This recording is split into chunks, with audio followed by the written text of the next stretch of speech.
Students, now today we'll start with our 1.1 teenagers prayer. इस poem के जो margin question answers है हम उसकी स्टडी करेंगे आज.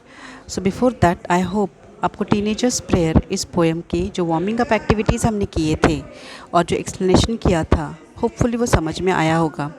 So let us continue with the margin question answers of this poem. आपको सबसे पहला सवाल है what is the age group of the speaker in the poem.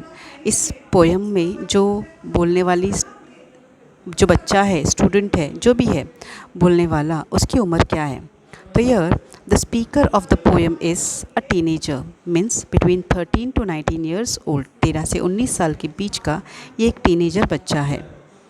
Then what decisions does the speaker have to take. इस नज़म में बात करने वाला जो बच्चा है उसको कौन से फ़ैसले लेने हैं. So here the speaker has to choose the right path of life and also decide whether to choose a road that will lead either to success और टू ग्रेट डिस्ट्रेस. यानी नज़म में बोलने वाला जो बच्चा है वो दो डिसीजन लेने वाला है. सबसे पहले उसको अपनी ज़िंदगी में सही रास्ता चुनना है एंड सेकेंड उसको ये भी तय करना है कि वो जो रास्ता चुनेगा वो किस तरीके का होगा. यानी या तो वो सक्सेस, कामयाबी की तरफ जाने वाला होगा या तो फिर शायद डिस्ट्रेस यानी उसको तकलीफ़ देने वाला, ऐसा भी हो सकता है. Next, what does each new day fetch यानी लाने वाला, लाना, लेकर आना. तो हर एक नया दिन क्या लेके आता है.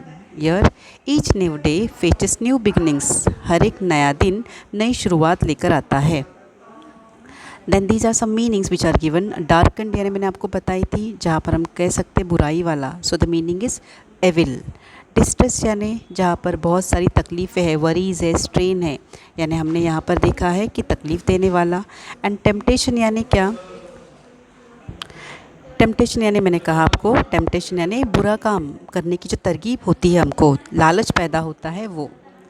Then how should one react to temptation. अगर आपके लाइफ में ऐसे ही कोई बुरा काम करने की लालच पैदा होती है then what should you do. Answer, the person should say strictly no to any temptation that comes in his way. तुम्हारे रास्ते में आने वाले हर एक टेम्पटेशन को तुमको सीधा नो बोलना आना चाहिए.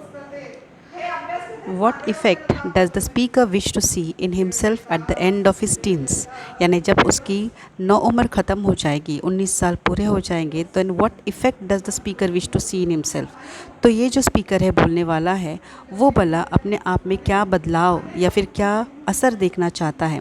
Answer, the poet wishes to have the company of God because when his teenager years will be over, then he will know that the life he lived under God's guidance and help was the best.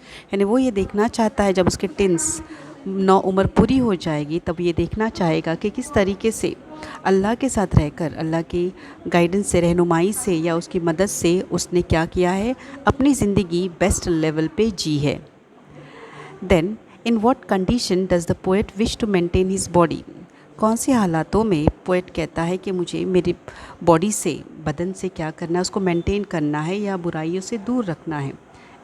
Answer है the poet wishes to maintain his body and keep it clean and fit each day when temptations will attract him to do something bad और wrong.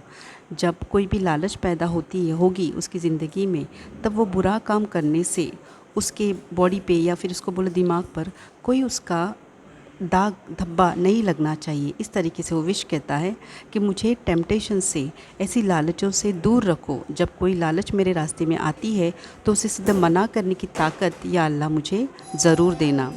Then whose company does the poet wish for in the walk of life. ज़िंदगी के सफ़र में poet किसकी company चाहता है. ये answer हमारा same रहेगा. The poet wishes to have the company of God because his teenagers years will be over when he will know that the life he lived under God's guidance and help was the best. यानी यहाँ पर poet बताना चाहता है कि जो teenager है, जो 9 उम्र है, वो ये कहना चाहता है कि वो अपनी ज़िंदगी में आखिरी दम तक अल्लाह की, गॉड की, भगवान की क्या चाहता है, रहनुमाई और उसकी साथ कंपनी चाहता है. ओके, सो यहाँ पर हमारा मार्जिन क्वेश्चन आंसर्स भी आपके ख़त्म होते हैं. आपको लिखने हैं ये question answers in your notebook. You can read, listen and right.